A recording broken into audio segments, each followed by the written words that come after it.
ఈరోజు అంతఃస్రావక గ్రంథుల్లోకెల్లా అతిపెద్ద గ్రంథి అయినటువంటి థైరాయిడ్ గ్రంథి గురించి మరియు దాని యొక్క నిర్మాణము, అది స్రవించేటటువంటి హార్మోన్లు మరియు అది స్రవించేటటువంటి హార్మోన్ల వలన కలిగేటటువంటి వ్యాధుల గురించి తెలుసుకుందాం.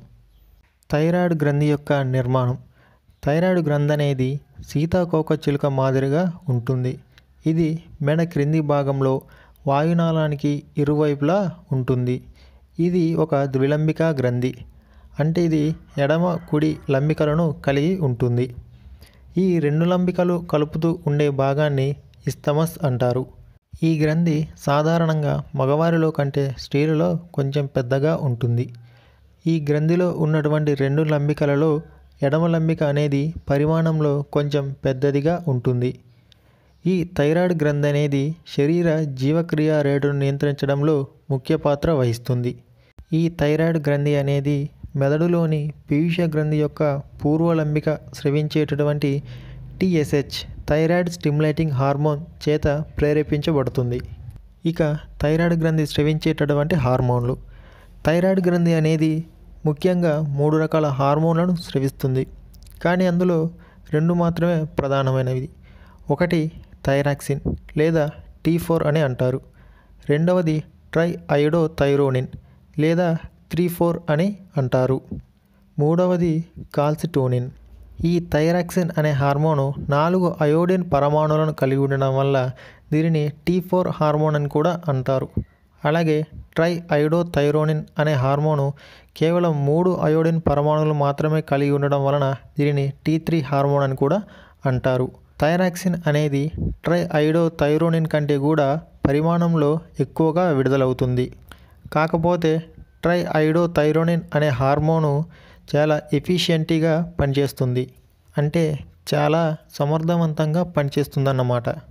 ఈ థైరాయిడ్ హార్మోన్లు అనేటి ఎక్కువగా విడుదలవడం లేదా తక్కువగా విడుదలవడం వలన మానవునిలో కొన్ని రకాల వ్యాధులు కలుగుతాయి. అందులో ముఖ్యమైనవి హైపర్ థైరాయిడిజం మరియు హైపోథైరాయిడిజం. ముందుగా హైపర్ థైరాయిడిజం. ఈ హైపర్ థైరాయిడిజం అనేది థైరాక్సిన్ హార్మోను అధికంగా విడుదలవడం వలన కలుగుతుంది. ఈ వ్యాధి కలిగిన వారిలో నిద్రలేమి, హృదయ స్పందన రేటు ఎక్కువగా ఉండడం, బరువు కోల్పోవడం, సన్నబడడం లాంటివి లక్షణాలు కనిపిస్తాయి. అలాగే ఈ సాధారణ వ్యాధి లక్షణాలకు అదనంగా దీనిలో కంటి వెనుక భాగంలో శ్లేష్మం అంటే నీరు చేరడం వల్ల కండ్లనేటివి పైకి ఉబ్బినట్టుగా కనిపిస్తాయి. ఈ స్థితినే ఎక్సోథాల్మిక్ గైటర్ అని కూడా అంటారు. రెండవది హైపోథైరాయిడిజం. మనం తీసుకునేటటువంటి ఆహారంలో అయోడిన్ లోపం వల్ల ఈ హైపోథైరాయిడిజం అనేది ఏర్పడుతుంది. దీనివల్ల థైరాయిడ్ గ్రంథి అనేది పరిమాణంలో పెద్దదిగా అవుతుంది. దీనినే అయోడిన్ లోప గైటర్ అంటారు. ఈ హైపోథైరాయిడిజం అనేది చిన్నపిల్లల్లో ఏర్పడినట్లయితే వారిని క్రెటినిజం అంటారు. పెద్దవారిలో అయితే మిక్సో ఎడిమా అని అంటారు. క్రెటినిజం. థైరాక్సిన్ హార్మోన్ థైరాయిడ్ గ్రంథి నుంచి తక్కువ స్రవించడం వలన చిన్నపిల్లల్లో ఈ క్రెటినిజం అనే వ్యాధి వస్తుంది. ఈ క్రెటినిజం వచ్చినటువంటి పిల్లలను క్రెటిన్లు అంటారు. ఈ వ్యాధి అనేది పిల్లలకు 6 నెలల వయసు వరకు కూడా వ్యాధి లక్షణాలు సరిగా కనిపించవు. ఎందుకంటే తల్లిపాలలో తగినంత హార్మోన్ ఉండటం వలన. ఈ వ్యాధి లక్షణాలను పరిశీలించినట్లయితే 3 నెలల వయసులో పిల్లలు తల నిలబెట్టుకోవడం, 6 నుంచి 7 నెలల వయసులో దంతాలు పెరుగుదల, 12 నుంచి 18 నెలల వయస్సులో నడవడం మరియు మాట్లాడడం వంటి క్రియలన్నీ కూడా ఆలస్యంగా జరుగుతాయి. అలాగే శరీరం యొక్క పెరుగుదల అనేది స్తంభిస్తుంది. వేళ్ళు మరియు దంతాలు, ఎముకలు లోభూయిష్టంగా ఏర్పడడం జరుగుతుంది. నాలుక వెలుపలికి వచ్చి లాలాజలం చుక్కలు చుక్కలుగా పడుతుంది. లైంగిక అవయవాలు, లైంగిక గ్రంథులు మరియు ద్వితీయ లైంగిక లక్షణాలు కూడా నశించిపోతాయి. మూగ మరియు చెవుడు లక్షణాలు ఏర్పడతాయి. దేహ ఉష్ణోగ్రత అనేది తక్కువగా ఉంటుంది. జలుబుకు తొందరగా గురి అవుతారు. ఈ వ్యాధిని హార్మోన్ థెరపీ ద్వారా నయం చేయవచ్చు. ఇక రెండవది మిక్సో ఎడిమా.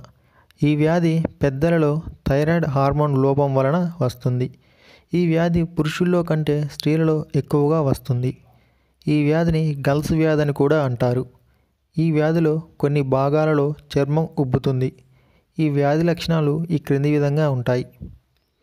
థైరాయిడ్ గ్రంథి పరిమాణం పెరుగుతుంది, ముఖం ఉబ్బుతుంది, బాగా ఆయాసపడుతూ ఉంటారు, దేహ ఉష్ణోగ్రత కూడా తగ్గుతుంది, హృదయ స్పందన రేటు కూడా తగ్గుతుంది. ఈ వ్యాధిని కూడా హార్మోన్ థెరపీ ద్వారా నయం చేయవచ్చు. సో ఇది థైరాయిడ్ గ్రంథి గురించి మీకు అర్థమైందని అనుకుంటున్నాను. Thank you.